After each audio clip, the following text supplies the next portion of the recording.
کون یقین کرے گا کہ یہ ہمارے قائد اعظم کے نواسے ہیں؟ اسلم جناح بسوں میں دھکے کھاتے ہوئے پروٹوکول آفس پہنچے ہیں تاکہ سرکاری گاڑی میں بیٹھ کر اپنے نانا کے مزار جائیں اور فاتحے پڑھیں۔ ہم برابر اپنے بزرگوں کا ہر فرض جو بھی ہوتا ہے ہم ادا کرتے ہیں۔ جب تک میری جان میں جان ہے، جب تک میرے بدن میں طاقت ہے، تو میں اپنے فرض کو اور اپنے بزرگوں کے فرض کو صحیح طریقے سے نبھاؤں گا۔ اسلم جناح کے بلند عزائم اپنی جگہ، لیکن دوسری جانب زندگی کا دوسرا رخ ایسا ہے جس نے ان کی نیندیں اڑا دی ہیں، اور کیوں نہ اڑیں۔ گزشتہ 40 سال سے کرائے کے جس مکان میں سفید پوشی کا بھرم رکھا ہوا تھا، اب وہ چھت بھی اٹھنے والی ہے۔ مالک مکان نے گھر خالی کرنے کا نوٹس دے دیا ہے۔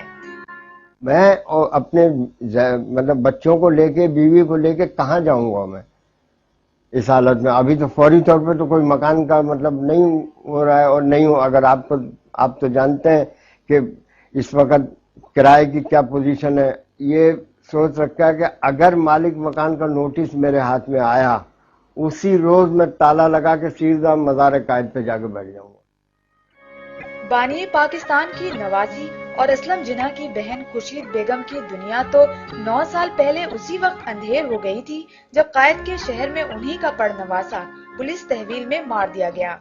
جب لے کے آئے ہیں تو میں آپ کو بتا نہیں سکتی ہوں۔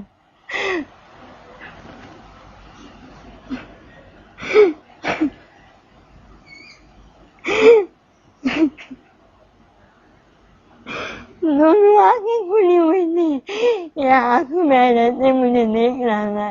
میں کہتی ہوں کہ ہمیں دولت کی حضرت نہیں ہے، پورے پاکستان میں اگر مل جائے میرے بیٹے کا نعم البدل نہیں ہو سکتا۔